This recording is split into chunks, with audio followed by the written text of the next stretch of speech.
Hi friends, welcome to GRR recipes. ఈరోజు మనం sweet rice ఎలా చేసుకోవాలో చూద్దాం. ముందుగా నేను ఇక్కడ ఒక 2 స్పూన్స్ వరకు పచ్చి కొబ్బరి ముక్కల్ని తీసుకున్నాను. ఇంకా బాదం పప్పు, కిస్మిస్, యాలకులను, 1 స్పూన్ సోంపు, ఇంకా జీడిపప్పులను తీసుకున్నాను. తర్వాత ఒక 1/2 కప్పు వరకు బెల్లం తీసుకోవాలి. నేను ఇక్కడ 1 గ్లాస్ బియ్యం బాగా కడుక్కొని అర్ధగంట సేపు ఇలా నానబెట్టుకున్నాను. తర్వాత కుక్కర్ పెట్టుకొని స్టవ్ ఆన్ చేసి గిన్నె వేడెక్కిన తర్వాత 1 స్పూన్ నెయ్యి వేసుకున్నాను. ఇలా నెయ్యి వేడెక్కిన తర్వాత మంటని మీడియం ఫ్లేమ్లో పెట్టుకొని బాదం పప్పులని, కిస్మిస్, జీడిపప్పు, కొబ్బరి ముక్కలు ఇవన్నీ కూడా ఇందులో వేసుకొని రోస్ట్ చేసుకోవాలి.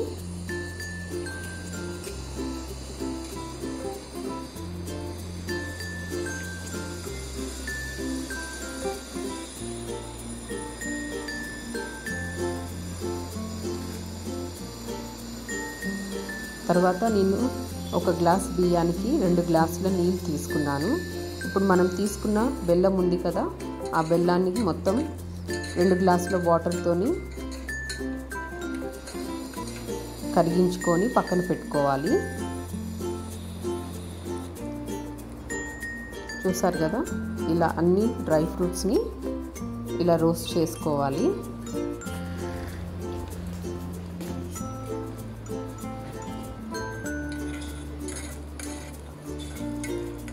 ఇలా గోల్డెన్ కలర్ మారేంత వరకు రోస్ట్ చేసుకున్న తర్వాత ఇప్పుడు ఈ ముక్కలన్నిటినీ కూడా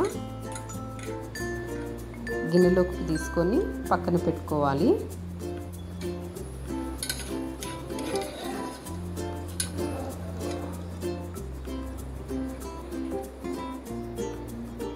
ఇప్పుడు అదే నెయ్యిలో మనం ముందుగా నానబెట్టుకున్న ఈ బియ్యం మొత్తం కూడా ఈ నెయ్యిలో వేసుకొని బాగా కలుపుకొని 2 నిమిషాల పాటు రోస్ట్ చేసుకోవాలి.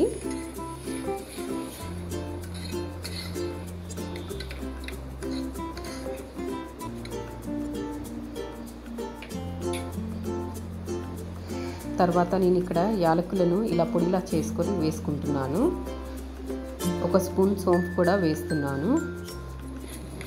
ఈ రెండింటిని కూడా ఈ రైస్లో బాగా కలిసేలాగా కలుపుకోవాలి. తర్వాత మనం ముందుగా ఈ బెల్లం నీళ్ళని రెడీ చేసుకున్నాం కదా, ఇప్పుడు ఈ వాటర్ని కూడా పక్కన పెట్టుకొని ఇప్పుడు ఈ రైస్లో మనం రోస్ట్ చేసుకున్నటువంటి డ్రై ఫ్రూట్స్ అన్నీ కూడా ఈ రైస్లో వేసుకొని బాగా కలుపుకున్నాక ఇప్పుడు బెల్లం వాటర్ని ఇలా రైస్లో వేసుకొని బాగా కలుపుకోవాలి. ఇప్పుడు కుక్కర్ మూత పెట్టి ఒక 2 విజిల్స్ వచ్చే వరకు మనము కుక్ చేసుకున్నాక తర్వాత సిమ్లో పెట్టుకొని ఒక 10 నిమిషాల వరకు కుక్ చేసుకోవాలి. చూసారు కదా ఫ్రెండ్స్, ఇలా స్వీట్ రైస్ రెడీ అయిన తర్వాత ఒక గిన్నెలోకి సర్వ్ చేసుకొని లాస్ట్లో కొంచెం కొబ్బరి తురుముని ఇంకా డ్రై ఫ్రూట్స్ని చిన్న చిన్న ముక్కలుగా కట్ చేసుకొని ఇలా గార్నిష్ చేసుకోవడమే. అంతే ఫ్రెండ్స్, ఎంతో టేస్టీగా ఉండే స్వీట్ రైస్ రెడీ.